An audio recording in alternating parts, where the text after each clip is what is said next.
ꯃꯦꯂꯤꯁꯥ ꯆꯍꯤ 12 ꯁꯨꯔꯕꯤ ꯂꯥꯏꯔꯕꯤ ꯅꯨꯄꯤ ꯃꯆꯥ ꯑꯃꯅꯤ꯫ ꯃꯍꯥꯛ ꯏꯅꯥꯛ-ꯀꯩꯔꯥꯛ ꯈꯨꯟꯕ ꯏꯃꯨꯡꯁꯤꯡꯒꯤ ꯌꯨꯝꯗ ꯆꯪꯗꯨꯅ ꯃꯈꯣꯏꯒꯤ ꯆꯥꯛ ꯏꯟꯁꯥꯡ ꯊꯣꯡꯗꯨꯅ ꯄꯩꯁꯥ ꯇꯥꯟꯂꯤ ꯑꯗꯨꯒ ꯃꯍꯥꯛꯀꯤ ꯃꯍꯩ-ꯃꯁꯤꯡ ꯇꯝꯕꯗ ꯁꯤꯖꯤꯟꯅꯩ꯫ ꯂꯥꯏꯔꯕ ꯅꯨꯄꯤ ꯃꯆꯥ ꯑꯃ ꯑꯣꯏꯖꯔꯕꯁꯨ ꯃꯦꯂꯤꯁꯥ ꯂꯥꯏꯔꯤꯛ ꯂꯥꯏꯁꯨꯗ ꯃꯍꯥꯛ ꯊꯋꯥꯏ ꯌꯥꯝꯅ ꯌꯥꯎꯔꯝꯃꯤ꯫ IAS ꯑꯣꯐꯤꯁꯥꯔ ꯑꯃ ꯑꯣꯏꯕ ꯍꯥꯏꯕꯁꯤ ꯃꯍꯥꯛꯀꯤ ꯃꯪꯂꯥꯟꯅꯤ꯫ ꯃꯍꯥꯛꯅ ꯃꯤꯒꯤ ꯏꯃꯨꯡꯗ ꯆꯥꯛ ꯊꯣꯡꯅ ꯂꯥꯏꯔꯤꯛ ꯄꯥꯏ ꯑꯗꯨꯒ ꯃꯍꯥꯛ ꯍꯦꯛ ꯑꯁꯪꯕ ꯃꯇꯝꯕꯨ ꯂꯩꯔꯕꯗꯤ ꯃꯍꯥꯛ ꯂꯥꯏꯔꯤꯛ ꯄꯥꯅꯕ ꯍꯦꯛꯇ ꯍꯣꯠꯅꯩ꯫ ꯃꯍꯥꯛꯅ ꯅꯣꯡꯃ ꯃꯍꯥꯛꯅ ꯆꯥꯛ ꯍꯦꯛ ꯊꯣꯡꯂꯤꯕ ꯏꯃꯨꯡ ꯑꯗꯨꯒꯤ ꯌꯨꯝꯕꯨ ꯅꯨꯄꯤ ꯑꯗꯨꯗ ꯃꯍꯥꯛꯀꯤ ꯃꯆꯥꯅꯨꯄꯥ ꯑꯗꯨ ꯑꯦꯛꯖꯥꯝ ꯊꯥꯅꯕꯒꯤꯗꯃꯛ ꯀꯔꯝꯅ ꯍꯣꯠꯅꯔꯤꯕꯒꯦ ꯍꯥꯏꯅ ꯍꯪꯂꯝꯃꯤ꯫ ꯅꯨꯄꯤ ꯑꯗꯨꯅ ꯍꯔꯥꯎ ꯍꯔꯥꯎꯅ ꯈꯨꯝꯕꯤꯔꯛꯄꯒꯤ ꯃꯍꯨꯠꯇ ꯌꯥꯝꯅ ꯊꯤꯅ ꯆꯩꯕꯤꯔꯛꯂꯝꯃꯤ꯫ "ꯅꯍꯥꯛꯅ ꯑꯩꯒꯤ ꯏꯆꯥꯅꯨꯄꯥꯒꯤ ꯃꯔꯝꯗ ꯍꯪꯂꯤꯕ ꯀꯔꯤꯒꯤꯅꯣ? ꯃꯗꯨ ꯅꯪꯒꯤ ꯅꯊꯧ ꯅꯠꯇꯦ꯫ ꯂꯥꯏꯔꯕ ꯅꯨꯄꯤ ꯃꯆꯥ ꯅꯪꯅ ꯂꯥꯏꯔꯤꯛ ꯂꯥꯏꯁꯨꯒꯤ ꯃꯔꯝꯗ ꯍꯪꯂꯒ ꯀꯔꯤ ꯀꯥꯟꯅꯒꯅꯤ? ꯑꯗꯨꯒꯤ ꯁꯔꯨꯛ ꯅꯊꯧꯗ ꯄꯨꯛꯅꯤꯡ ꯆꯪꯅ ꯇꯧ꯫ ꯆꯥꯛ ꯏꯟꯁꯥꯡ ꯑꯗꯨ ꯌꯥꯝꯅ ꯊꯨꯅ ꯂꯣꯏꯁꯤꯜꯂꯨ ꯑꯗꯨꯒ ꯏꯃꯨꯡ ꯑꯁꯤ ꯁꯤꯠ ꯅꯥꯟꯅ ꯂꯪꯇ꯭ꯔꯤꯛ ꯂꯪꯅ ꯁꯦꯡꯗꯣꯛꯎ꯫ ꯑꯗꯨ ꯑꯣꯏꯔꯕꯗꯤ ꯅꯍꯥꯛ ꯄꯩꯁꯥꯁꯨ ꯌꯥꯝꯅ ꯍꯦꯟꯅ ꯐꯪꯒꯅꯤ꯫ ꯊꯕꯛ ꯑꯗꯨ ꯇꯧꯕ ꯂꯣꯏꯔꯒ ꯌꯥꯝꯅ ꯊꯨꯅ ꯆꯠꯈꯣ" ꯍꯥꯏꯅ ꯆꯩꯔꯛꯂꯝꯃꯤ꯫ ꯃꯦꯂꯤꯁꯥ ꯃꯍꯥꯛ ꯅꯤꯡꯕ ꯀꯥꯏꯔꯝꯃꯤ꯫ ꯃꯍꯥꯛꯅ ꯏꯆꯝ ꯆꯝꯅ ꯍꯪꯖꯔꯨꯕ ꯑꯗꯨ ꯅꯨꯄꯤ ꯑꯗꯨꯅ ꯇꯥꯊꯤ ꯆꯩꯕꯤꯔꯛꯄ ꯑꯗꯨꯗ ꯃꯍꯥꯛ ꯌꯥꯝꯅ ꯅꯨꯡꯉꯥꯏꯖꯔꯝꯗꯦ꯫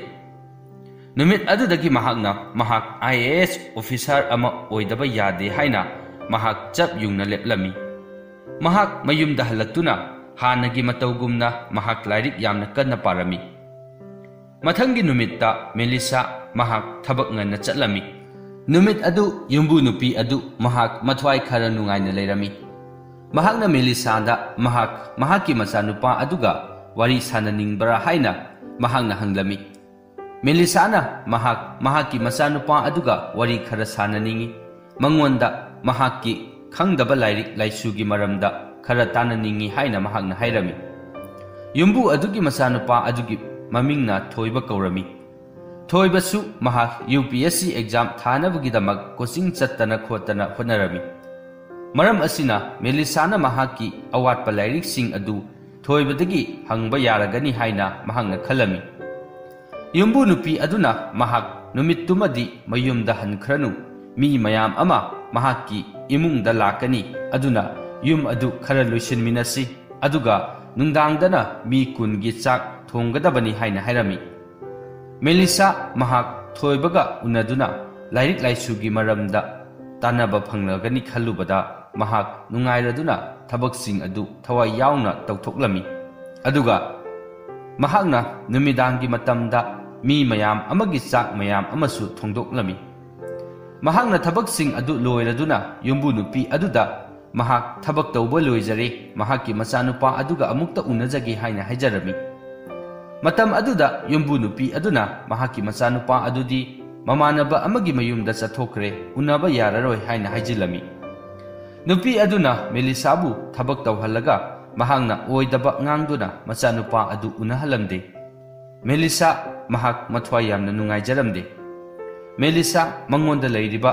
lairik sing adu mahakna loina paba loikre aduna mahakna atoppa anauba lairik khara pajaningbani adubu mahak paisa leitabana lairik sing adu leiba ngamjade aduna mahakna thoibadagi lairik khara wairaga page haina khanjarubani adubu yumbu nupi aduna mahakki aningba adu thugaibiri makhoi anina wari sanaringai thoiba mahakki ka adudagi thoglai thoiba ubada yumbu nupi aduna mahakki oidaba wa adu kupsinnaba honnabada machanupada asumna hairaki thoiba nahakpu namanabasinga punkibadaine karamba matamda halakliba nahakti phare ado melisana nangonda lairiki maramda kari no khara hangningba male haina hairaki thoibana melisada mahakna hangningliba adu karino hangu haina hairami melisana mahak UPSC exam thanaba hotnari adubu mahak paisa leitabana coaching chatpasu ngamde aduga mahak lairik leibasu ngamjade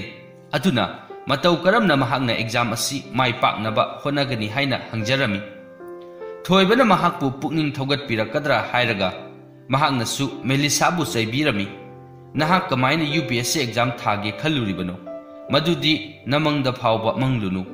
college apha phaba mayam amadagi ꯁꯥꯇ꯭ꯔ ꯑꯐ ꯑꯐꯕ ꯃꯌꯥꯝ ꯑꯃꯅ exam ꯑꯁꯤ ꯊꯥꯒꯗꯧꯔꯤꯕꯅꯤ ꯅꯪꯒꯨꯝꯕ ꯅꯨꯄꯤ ꯃꯆꯥ ꯑꯃꯅ ꯀꯔꯝꯅ ꯑꯦꯛꯖꯥꯝ ꯑꯁꯤ ꯃꯥꯏ ꯄꯥꯛꯀꯅꯤ ꯀꯩꯗꯧꯕꯒꯤ ꯅꯪꯅ ꯋꯥꯅ ꯇꯥꯟꯖꯕ ꯄꯩꯁꯥ ꯑꯗꯨ ꯑꯔꯦꯝꯕꯗ ꯂꯥꯏꯔꯤꯛ ꯂꯥꯏꯁꯨꯗ ꯊꯥꯗꯔꯤꯕꯅꯣ ꯍꯥꯏꯅ ꯃꯍꯥꯛꯅ ꯇꯊꯤ ꯆꯩꯔꯝꯂꯒ ꯃꯍꯥꯛꯁꯨ ꯃꯍꯥꯛꯀꯤ ꯀꯥ ꯑꯗꯨꯗ ꯆꯪꯈ꯭ꯔꯦ ꯌꯨꯝꯕꯨ ꯅꯨꯄꯤ ꯑꯗꯨꯅ ꯑꯃꯨꯛ ꯃꯍꯥꯛ ꯃꯌꯨꯝꯗ ꯍꯜꯂꯣ ꯉꯁꯤꯗꯤ ꯅꯨꯃꯤꯠ ꯐꯠꯇꯦ ꯃꯍꯥꯛꯀꯤ ꯃꯌꯨꯝꯗ ꯂꯦꯛꯄ ꯌꯥꯔꯣꯏ ꯍꯥꯏꯅ ꯍꯥꯏꯔꯝꯃꯤ ꯄꯨꯡ 11:30 ꯇꯥꯔꯕ ꯑꯊꯦꯡꯕ ꯑꯍꯤꯡ ꯑꯗꯨꯗ ꯃꯦꯂꯤꯁꯥ ꯃꯌꯨꯝꯗ ꯃꯍꯥꯛ ꯅꯤꯡꯕ ꯀꯥꯏꯅ ꯂꯥꯛꯂꯝꯃꯤ ꯃꯍꯥꯛ ꯃꯁꯥ ꯑꯗꯨ ꯌꯥꯝꯅ ꯆꯣꯛꯊꯔꯦ ꯑꯗꯨꯅ ꯃꯍꯥꯛ ꯆꯥꯛ ꯊꯣꯡꯕ ꯐꯥꯎꯕ ꯉꯝꯂꯝꯗꯦ ꯃꯍꯥꯛꯅ ꯅꯨꯃꯤꯠ ꯑꯗꯨꯗ ꯋꯥꯁꯛꯂꯝꯃꯤ ꯃꯗꯨꯗꯤ ꯃꯍꯥꯛ IAS ꯑꯣꯐꯤꯁꯥꯔ ꯑꯃ ꯑꯣꯏꯗꯨꯅ ꯊꯣꯏꯕꯅ ꯍꯥꯏꯔꯛꯂꯤꯕ ꯋꯥꯍꯩꯁꯤꯡ ꯑꯗꯨ ꯃꯍꯥꯛꯅ ꯃꯥꯏꯊꯤꯕ ꯁꯣꯏꯗꯅ ꯄꯤꯒꯅꯤ ꯍꯥꯏꯅ ꯃꯍꯥꯛꯅ ꯅꯤꯡꯂꯝꯃꯤ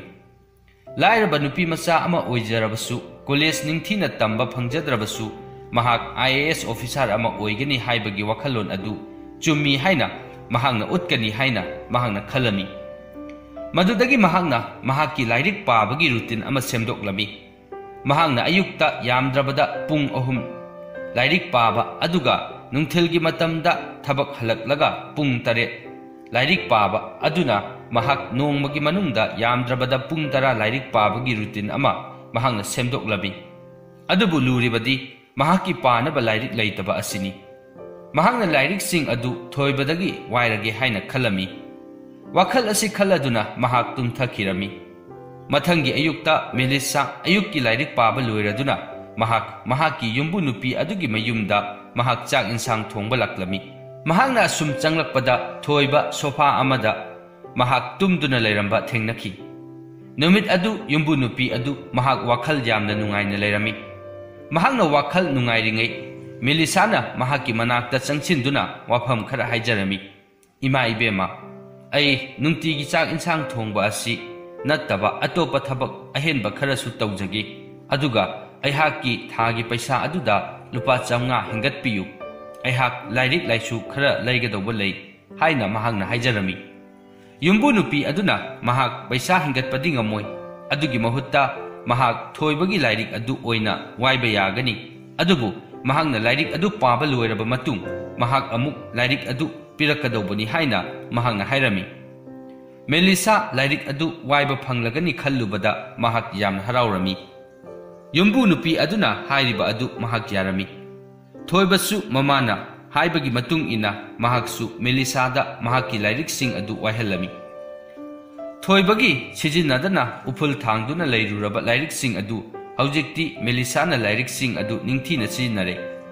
ꯃꯍꯥꯛ ꯍꯥꯟꯅ ꯄꯥꯔꯝꯕ ꯆꯥꯡ ꯑꯗꯨꯗꯒꯤ ꯍꯦꯟꯅ ꯂꯥꯏꯔꯤꯛ पाखलꯛꯂꯝꯃꯤ ꯃꯍꯥꯛꯇꯤ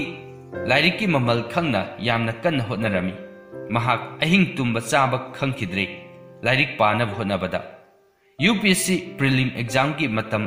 ꯊꯥ 4 ꯈꯛꯇꯪ ꯉꯥꯏꯁꯤꯜꯂꯛꯂꯦ ꯑꯗꯨꯕꯨ examꯒꯤ syllabus ꯃꯌꯥꯝ ꯑꯗꯨ ꯃꯦꯂꯤꯁꯥꯗꯤ ꯊꯥ 4 ꯋꯥꯠꯂꯤꯉꯩ ꯃꯃꯥꯡꯗ ꯃꯍꯥꯛ ꯂꯣꯏꯅ ꯑꯌꯥꯝꯕ ꯄꯥꯕ ꯂꯣꯏꯁꯤꯜꯂꯝꯃꯤ ꯑꯗꯨꯒ ꯑꯃꯔꯣꯝꯗꯅ ꯊꯣꯏꯕꯗꯤ ꯃꯍꯥꯛ ꯂꯥꯏꯔꯤꯛ ꯄꯥꯗꯅ ꯅꯨꯡꯉꯥꯏꯅ ꯂꯩꯊꯣꯛꯂꯝꯃꯤ TV ꯌꯦꯡꯗꯨꯅ ꯑꯃꯗꯤ ꯐꯣꯟ ꯃꯦꯠꯇꯨꯅꯗ ꯂꯩꯔꯝꯃꯤ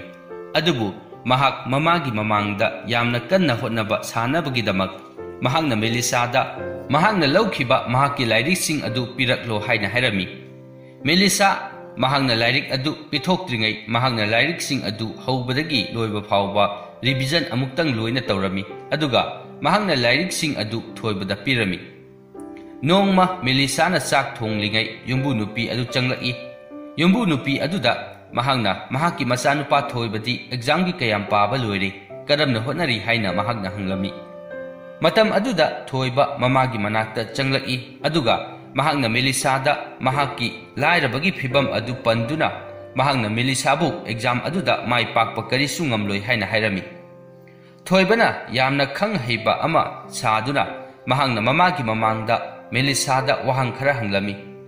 UPSC examda paper kaya thagani aduga apunba makna kayano haina khara hangilami adubu haujikti Melisa hanagi tha 8-9 mamangi Melisa natre mahangna thoibada exam gi mawong matau amadi exam gi syllabus mayam adu mahangna minute anida loinamak thoibada hairami aduga mahangna thoibada current affairs ki oiba yamna maru oiba wahang ama hanglami thoiba Melisa na hangliba adu mahangna khanglamdi adubu mahangna ikaibagi mahutta mamagi mamangda mahangna asumba saduna Melissada hanthana nganglamlaga mahaki ka aduda changkhirami. Thoibagi mawong aduda Melissa kharadi nungaikide adubu mahak lairik laisu hairabi nupi amani aduna mahangna thoibana hairiba wa adu mahangna karisu khankide mahangna kauthoknaba honaki matamna asum haukibana UPSC prelim exam gi numit yausilakle Melissa mahangna akhangba pumnamak mahak revise tawduna prelim exam adu mahak yamna nungaina tharami matam khara leiraba matung prelim exam adu haidokle Melissa exam adu pass tawre mahak prelim round adu khalle adubu thoibadi mahak prelim exam adu phawba khanba ngamdre mahakna mamada mahak exam thakidre haina haijille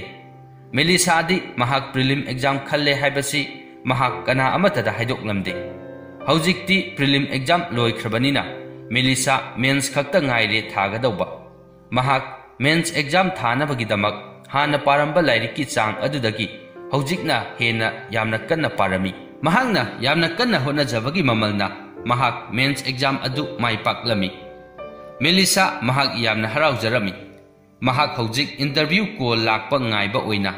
mahaki yumbu adugi mayumda thabak adumak chalami Melissa gi interview gi matam adu yausilaklami adubu mahaki interview numit aduda yumbu nupi aduna mahak thabak lakadabani natrabadi mahak amuk hanna mahaki mayumda thabak tawba yaroi haina yamna kanna hairami Melissa mahak thabak adu leplage haina khalami madudagi mahak interview numit adu yamna nungaina interview yawba chatlami mahaki hona jamal aduna mahak interview adu su mai pakna saruk yakhirami madudagi mahak interview haidok pangairami Haujikti Melissa hanagi yum adudagi mahak thabak suba yararoi haiduna tanthuraklabanina mahak atopa imung amada amuk mahak chak ising thongbagi thabak tawduna paisa talami UPSC exam haidokpagi matam adu yausilaklami Melissa UPSC exam aduda mahak 369 rank phangduna mahak exam adu khalaklami Melissa mahaki manglan adu mangphaunabada mahak haraubagi ngamkhai leikidre Piklaba khungang adudagi UPSC exam da mai paklakpada miyamna mahak putaramna uklami mahak exam khalakpagi paw asi TV da thoibagi mama macha su yenglami makhoina Melissa bu thina tawkhiba adu makhoi ningam laklamde makhoina ihan hanba oina Melissa gi lairaba imung aduda Melissa unaba laklami Melissa na makhoi anibu taramna upirami thoibana Melissa da mahakna exam adu karamna thakibano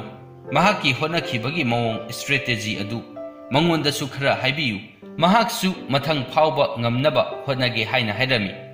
Melissa mamangda thoibagi mama machana mangonda ngangkhiba mayam adu ningsinglaki adubu mahak thoibagumba mi natte aduna mahakna mahaki strategy adu thoibada su haibirami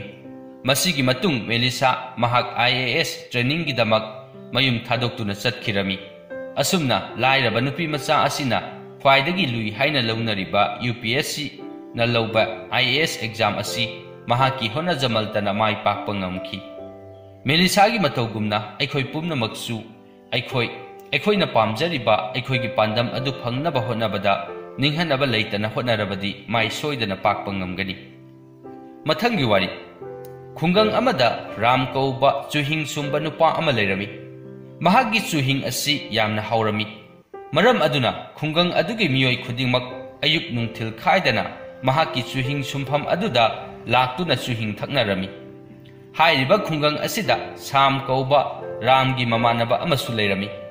mahak thabak supham khangdaduna thabak thiriba misak amani mahakna nongma kaithel karakpada ramgi chuhing sumpham adu phauduna chatlami ramgi chuhing sumpham aduda mi mayam amana chuhing thaknaba ngainariba adu mahangna urami madudagi mahangna khalami ramdi chuhing sumbadagi paisa yamna phanglamgani mahaki dukan asida changliba miyoising asi phana yamna yami adu oirabadi aihaksu chuhingi dukan ama hangdaba yade haina mahakna khalami madudagi mahaksu mathangi numitta chuhing sumbagi mapot macai loina laisinduna ramgi dukan aduga hek mayuknana mahaksu dukan ama hanglami Chuhing thakpa lakpa miyoising aduna Ramgi dukan aduda loina changlami. Samgi dukan adudi anauba oibanina mahaki dukan aduda kana amata chuhing thakpa changlaklamde. Thawong asi ubada Sam mahak mathwai yamna nungairamde. Mahak karigumba khara tawge haina ninglami. Mahakna nongma Ramgi yumda chatlami. Sam lakpa ubada Ramna mahakpu harau harauna koksinbirami. Ramna mahak chuhing sumbagi karbar adu karam tawribage haina hanglami. Matam asida Samna Ramda hairaki. Aihaki karbar asidi mai ipak paktre. Adubu nahakti matau karamna mai pakna karbar asi tawribano. Pot laiba lakpa mi khudingmak nahaki dukan aduda loina changi haina mahakna yamna khangning na hanglami. Matam asida Ramna hairaki. Karbar asi irai laiba karbar macha ama malabasu yamna luba karbar makhal amani. Thamoi sengnabu masigi karbar asi miyamgi seba tawbani khallaga tawrabadi yamnasu chawkhatkani aduga paisasu yamna phangani haina mahakna sumna pautak asi pibirami. Samna mahak yamna kanna pukchel sengna hotnagani hairaga mahakna Ramgi imungi akoibada yenglaki. Ramgi chu mayam ama mahaki yum adugi akoibada ngaduna thamliba adu mahakna urami. Madudagi Samgi wakhalda mabuk fattabagi wakhalol ama laktami. Mahakna mathangi ayukta yamna nganna hogalami aduga mahakna Ramgi mayumda chatlami. Mahakna Ramgi mayum aduda ngaduna thamliba chuhing sumnaba chusing aduda mahakna hidak khara chaisilami. Mathangi numitta Ram hanagi matawgum mahak mayumdagi chuhing sumnaba chusing adu puraktuna mahak chuhing sumlami. Mahakna mahausagum chuhing sumduna chuhing thakpa lakiba miyoising aduda chuhing pitaklami. Miyam aduna mahaki chuhing aduda kari hapi ngahan thega mahau iman manade haina hairami. Ramna mahak kaisu hapsinba laite hanagi matawgumna adumak sumbani haina hairami. Asumna Ramgi chuhingi mahau adu mangsilakpadagi mahaki dukan aduda kana amata changlaktre. Madugi mahut mahaka mayoknabada phamliba mahaki marup Samgi dukan aduda oina miyam adu changnaba hawkre. Madudagi Ramna khalaki karino handak aigi dukan asida mi kana amata changlaktriba asibo. Aigi marup Samgi dukan asi phamlaktringaidagi aihaki dukan asi mi yamna changlambani. Adubu mahaki dukan asi hek phamlakpadagi aihaki potsit asi yamna hanthakre. Mahaki chuhing asibu kaya yamna hawraba jatnone haina mahangna khalami. Madudagi mahaksu wakhalol ama laklami. Mahangna mitop amagi phijol setuna mamai mamit khumjinduna tupi upsinduna thabak suba mi ama saraga mahaki marup Samgi dukanda changlami. Aduga chuhing glass amata piyu haina hairami. Samgi chuhing adu thakpadagi mahakna khanglami madudi mahaki chuhing aduda ising yansile mahaki karbar adu mahak thamoi sengna tawdre haibasi mahakna khanglami. Madudagi mahakna khungang aduda Samgi chuhing asi ising yale haina mahakna tapna sandoraklami. Madudagi Samgi chuhing yonba dukan aduda mi changba amuk hantharaklami. Ramgi dukan aduda oina mi mayam ama amuk hanagi matawgumna changnaba horaklami. Phibam asi ubada Ramdi karisu khalamde mahak hanagi matawgumna adumak thabak pangthoklami. Adubu Samdi mahak leiba yakhidre yamna sauninglami. Mahaksu Ramgi dukan aduda changlaktuna mahakna karamna chuhing yonbage haina yenglami.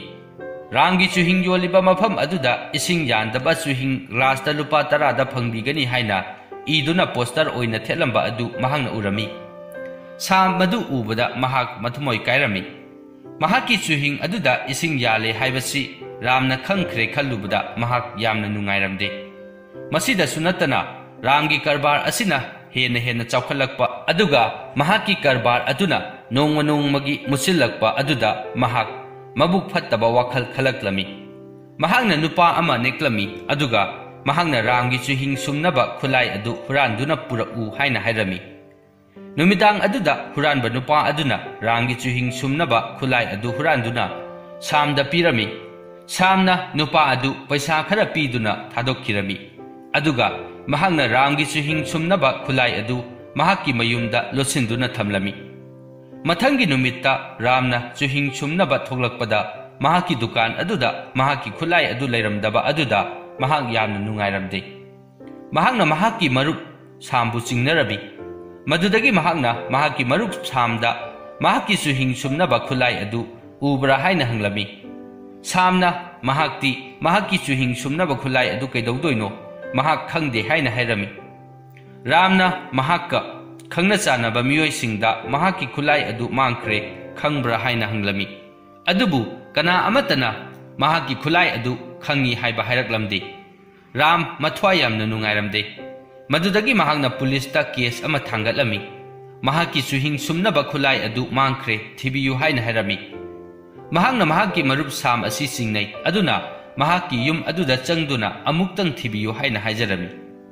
Policing अदुसु रामगी पुक्चेल चेंगबा अदु खंगबनिना मखोइसु रामना हाइजरिबा अदु यारमी policing अदुना सामगी मयुमदा लाक्तुना सामगु उनरबी सामना महाकी मयुमददी करी अमता लैते येंगद्रबसु यारनी हाइना हाइरमी अदुबु policing अदुना महाकी इमुंग अदुदा चंगसिनदुना थीबा हुंबा चथाबदा महाकी कादा रामगी चुहिंग सुमनबा खुलाई अदु लोतुना थमलंबा अदु मखोइना थेंगनरमी मदुदगी policing अदुना सामबु फाजिलबी रामना महाकी मरुप सामदा महाकना महाकी खुलाई अदु करीगी हुरालिबनो हाइना हंगलमी सामना महाक लांजरे महाकना महाकपु कलकपा मिहौबदगी महाकना महाकी खुलाई अदु लोचिल्लुबनी महाक लांजरे मतुंग मनाव तौजररोय महाकपु अमुक्ता ngapiyu हाइना हाइजरमी अदुबु पुलिसिंग अदुना सामबु फादुना पुखिरमी अदुगा महाकपु जेलदा थमलमी मदुदगी राम महाकी कारबार अदुदा अयेत अपन लैतना खुंगंग अदुदा अमुक हन्ना महाक चुहिंग सुमदुना मियामगी अवाबा कोहंदुना महाकी कारबार अदु माइपांगना चथरमी मतम खरा लैरबा मतुंग महाकना महाकी मरुप सामबु जेलदा थमलिबा अदु महाक नुंगाइरमदे मदुदगी महाकना वाखल अमा लाक्लमी मदुदी महाकी मरुप अदु जेलदगी लौथोकपीरगा महाकसु अतोपा मफम अमदा चुहिंग सुमहल्लबदी मखोय अनिमक अयेत अपन लैतना नुंगाइना हिंगबा यारगनी हाइना खलमी मदुदगी रामना पुलिसिंग अदुदा हाइजदुना सामबु लौथोकपीरमी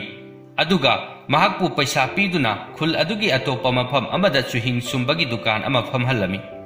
असुमना मखोय अनि मरुप ओइबगी मरी अदु थदनदना मखोयगी कारबार अदु माइ पाकना तौदुना मखोय नुंगाइबा पुंसी अमा हिंखिरमी वरी असि मतंग असिदा लोइसिनजरे वरी सि लिबदा सोइकिबा यावरबसु ताबिरिबा पुमनमक नंगाकपिनबा नुलुकना हाइजरी।